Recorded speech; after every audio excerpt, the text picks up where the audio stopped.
Welcome to CORE Cultivation. Here we explore different physical, lifestyle, and mindset moves to support your mental well-being. I'm Marcia, wellness coach and fitness instructor, here to offer practical info to support your wellness journey. Please note, the information and opinion shared here is not to be used as therapy or replacement for the professional guidance given by your physician or mental health care providers. You acknowledge you are responsible for your own physical, mental, and emotional well-being, and hereby release CORE Fitness from any and all liability. If you are having suicidal thoughts, please dial 988 or visit the nearest emergency room. Alrighty, y'all, let's talk.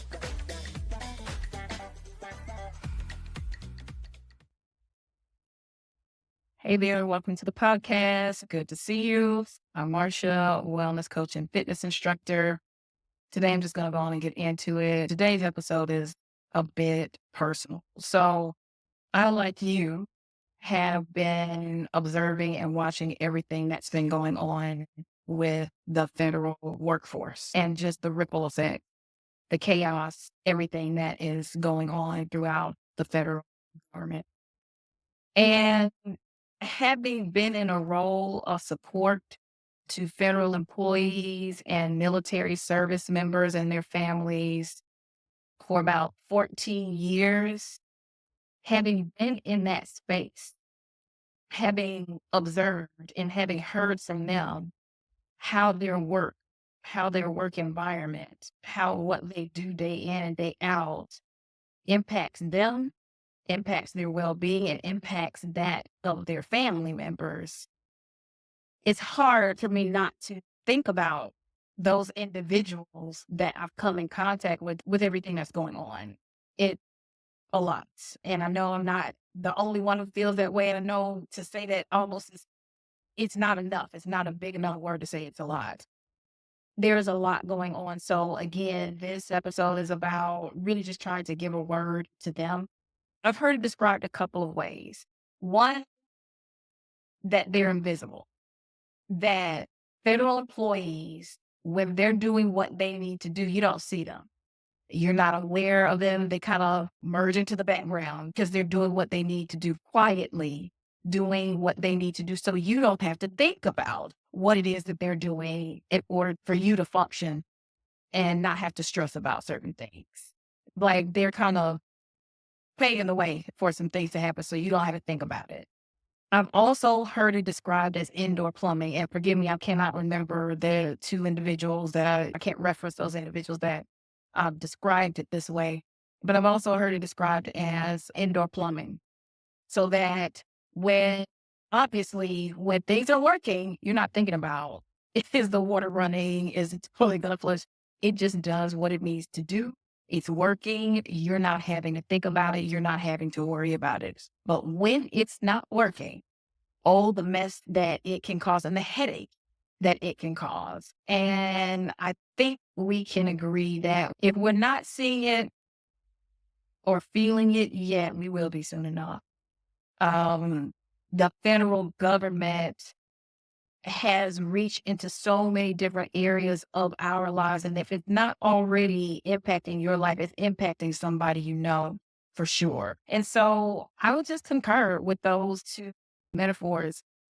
They do work, so we don't really have to think about it. I had the honor to work with some Marine recruiters for several years, and they, like all recruiters, work hard. And you really don't know, and you really don't get, and you may not think about the hard work that they have to do, but they do that work. So you and I don't have to think about or worry about whether or not our friends, family, and loved ones are going to be enlisted in a draft.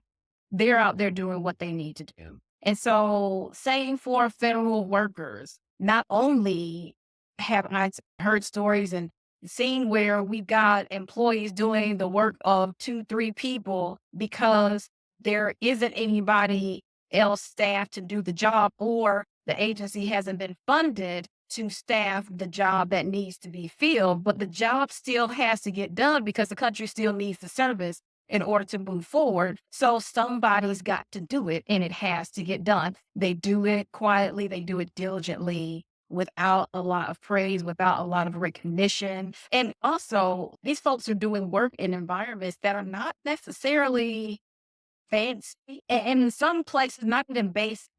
Sometimes they're doing these things in situations and environments that may be detrimental to their own health. So they're putting themselves, their physical bodies at risk. I can remember hearing stories of military service members being treated in different hospitals where the physical environment, if you and I were to even enter into one of these spaces, would have a fit. It's just be like, you must be crazy if you think I'm about to let my loved one get treated in here, in this place where the roof is falling apart, paint is falling, like whatever it is, you got so many people crammed into a room. And no, that's not acceptable. These are service members who have come back from the front line, like war, like not had a bad day at work. Like they have literally laid their lives on the line to protect our freedom so we can walk around and not think about certain things and not think about our safety. And they're getting treated in a facility that is subpar. And that's just how it is. Federal workers, military service members, they are not necessarily living high on the hog, as they say where I'm from. Same applies to some federal buildings. If Congress can't work together to pass bills to fund the government, then the government doesn't work, right? Things get shut down. So is the government going to allow the agency or fund the agency to make improvements to the buildings that they are in? All of these things that we don't think about. And now we're in a space, it used to be shut down, they didn't really happen. Then they didn't really happen that often. Now it's in a few months, we are desensitized to the idea of having a government shutdown, but there are people impacted on the other side of that. And even in those circumstances where the government shuts down, there's still government workers that have to show up and get the job done, with more than half of the workforce gone because of the shutdown, because the service still has to happen, because the country still requires that particular service. Whatever agency, whatever, we as a country need the service in some way, shape, or form. So it still has to get done, regardless of whether or not the government and Congress is getting along and whether or not they've passed a bill. We, as the public, are still expecting certain things to happen. But these are people's lives. So they're waiting to see if I'm going to be able to go to work tomorrow. Am I going to be able to get paid?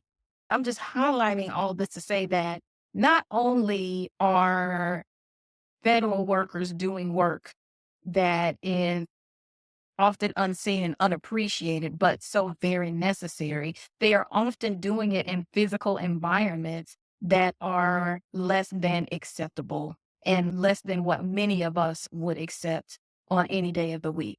And let's not forget, many of our perceptions of federal employees and federal workers and federal agencies is not that kind. And so many people feel they have the right to speak to federal workers any kind of way and just kind of let loose, because we have our opinions about what they're doing and how effective they are, without really appreciating the larger system that they're having to work within. And while they personally may want to do XYZ or operate differently, they've got to operate within the larger organization. So not only do you have the physical environment that they're making those sacrifices in, they are now having to make those sacrifices in a toxic and traumatic work environment.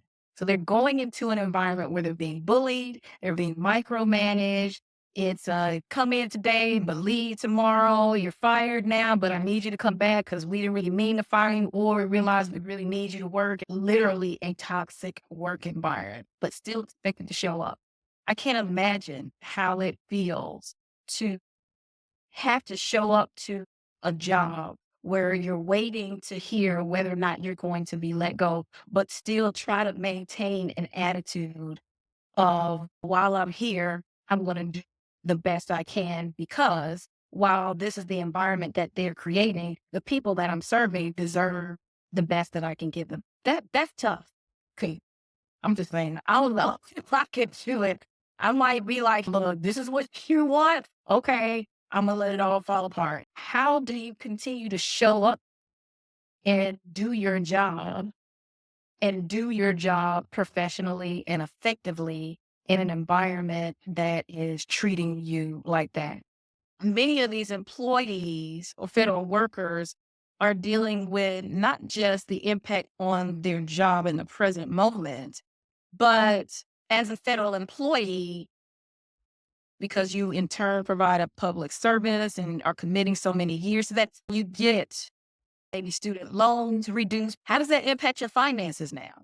How does that impact your finances when it not just am I having to resign or retire early, but also what about student loans that I thought I was going to get some help, assistance, or whatever, but now that's going away? How does that impact those individuals? And let's just go back to career development and career decision making. When you got within an organization, there was career development within that organization. You could move from one position to the next. And it was about working with you, developing your skills to help you move up the ladder, right? And move into different spaces and into different roles, developing you career-wise. So what happens now when there's the hiring freeze? So I was kind of making my way into this particular path or going that direction, but now there's no hiring. So am I stuck where I am? Am I having to regress back to where I was? How does that impact my work, my career development, my work role, my work satisfaction? Just think about some of these other maybe indirect impacts, but still impacted around all of this change and chaos that's going on. I've not come across a federal employee or military service member who does not want to do a good job, who does not want to have a good service record, who does not want to do their job with integrity. This brings about so much internal conflict because they're trying to do a good job. They're wanting to contribute. They're trying to do the right thing, but yet having to do it in such difficult circumstances and difficult environment. And they're still having to show up for their loved ones, their family, themselves outside of the job. Who knows what else is on their plate when it comes to trying to provide caregiving for a loved one, an elder one, or trying to find daycare for their own kids. They're still whole human beings with a whole personal life that they're needing to juggle. How does all of this chaos ripple effect into their personal lives as well as that of their families, friends, and loved ones? We haven't even gotten into how this impacts them physically and mentally. I've heard the stories and been there when people are showing up because their anxiety is spiking through the roof on a regular workday before all of this chaos has been triggered. Dealing with panic attacks, feeling heart palpitations, dealing with chest pains, or whatever condition may have being aggravated, amplified by the work-related stress that was already there. And now you add on all of this drama and trauma. How does that impact individuals? And so all of this happening, I guess I'm just trying to say that I see you. I appreciate you. You may be getting a lot of messages like that here lately. I hope that you can hear the weight and the genuineness in my tone and know that it's coming from a real place. Y'all do the most in some tough situations. And I just got to say respect. I respect you for doing it. And I appreciate you for doing all of that consistently and doing it such that we don't even have to think about it. I know that wellness, physical and mental well-being is often at the bottom of the list of people's things to do. People aren't thinking about it. And on bad days, you are in survival mode and you're trying to get through the drama and the trauma. But coming from a genuine place here, you have to take care of yourself physically and mentally. The trauma that is coming at you on a daily basis, multiple layers and multiple times, you cannot afford to ignore. So often life hits us We we understand that life is difficult, and we kind of say, okay, it is what it is. Got to do what we got to do. Let me just put my head down and grind forward. And I get that.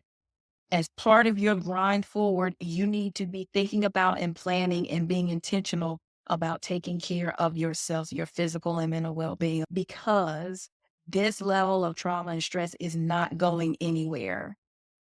We have been using words like unprecedented and uncertain for too long now. We have to recognize that this is the normal. This is the new normal. And stress levels have been high and peaking for some time. And so if we recognize that having uncertainty and unprecedented times are the new normal, then we cannot expect mental health and mental stressors to decline anytime soon. That said, you need to come in with purpose and with intentionality about taking care and trying to mitigate or offset some of the stress that's coming at you regularly, all day, and day. I mean, you can't play with this. It's too much going on. Otherwise, you will break and you will fall apart. You got to start looking at it. Because again, I've heard the stories of the chest pain and panic attacks and certain conditions getting aggravated and getting worse when I show up at the job. And so if that's what it was like when conditions were good or better,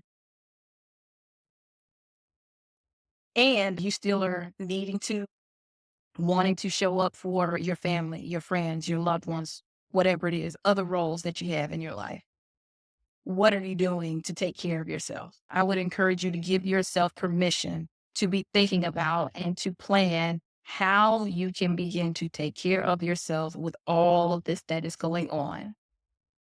Give yourself permission to be creative, to think outside the box, and to try some different things to help you hold on to your sanity while all of this is going on. So if you're a federal worker, whether you have been released, resigned, retired, or you're currently working, think you're working, I do encourage you to go check out psychorefit.com. At the very least, you can feel free to download the free SOS for federal workers.